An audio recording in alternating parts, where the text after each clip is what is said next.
अगर arm forces का कोई शख्स घर बैठे जुर्म करे तो क्या उस पर भी आर्मी एक्ट का इत्तलाक होगा? जस्टिस जमाल मंदोखेल का सवाल। वकील सलमान अकरम राजा ने दलाइल दिए। कानून के मुताबिक जुर्म का ताल्लुक आर्मी एक्ट से होना ज़रूरी है। आर्मी एक्ट ब्लैक होल है, इसमें कोई भी तरमीम हुई तो बुनियादी हुकूक ख़त्म हो जाएंगे। इसी पर बात करेंगे। हसीब मलिक हमारे साथ मौजूद हैं।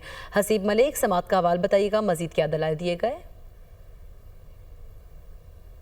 देखिए, ये फ़ौजी अदालतों में सिविलियंस के ट्रायल के फ़ैसले के ख़िलाफ़ अपीलें हैं, जिसके ऊपर समात जारी है। और मुलजिम अर्ज़म जुनैद के जो वकील हैं सलमान अकरम राजा, उनकी जानिब से ये दलाइल का सिलसिला जारी है। और उनकी जानिब से कहा गया था कि आज मुमकिना तौर पे कोशिश की जाएगी कि अपने दलाइल जो हैं वो मुकम्मल कर लें। तो आज जब दलाइल का आगाज़ किया गया उनकी जानिब से, तो अदालत की जानिब से सवाल उठाया गया कि क्या कोई आर्म्ड पर्सन अगर घर बैठ के कोई जुर्म करता है तो उसका ट्रायल कहाँ पर होगा। जिसके ऊपर जो वकील थे उनकी जानिब से ये बताया गया कि मुलजिम का जो ट्रायल है, क्योंकि मिसाल उनकी जानिब से दी गई कि अगर कोई मुलजिम जो है घर बैठ के या अपने घर में पतंगबाजी करता है, क्योंकि वो भी एक जुर्म है, तो उस सूरत के अंदर उसका जो ट्रायल है वो आम आर्मी कोर्ट के अंदर नहीं होगा, बल्कि उसका जो है वो दीगर जो कोर्ट्स हैं, मुताल्लिका जो अदालतें हैं, उधर उनका ट्रायल होगा। और इसी तरह उनकी जानिब से मिसाल दी गई कि अगर कोई दूसरी शादी करता है तो उसका भी मिलिट्री कोर्ट्स के अंदर जो है वो ट्रायल नहीं होगा।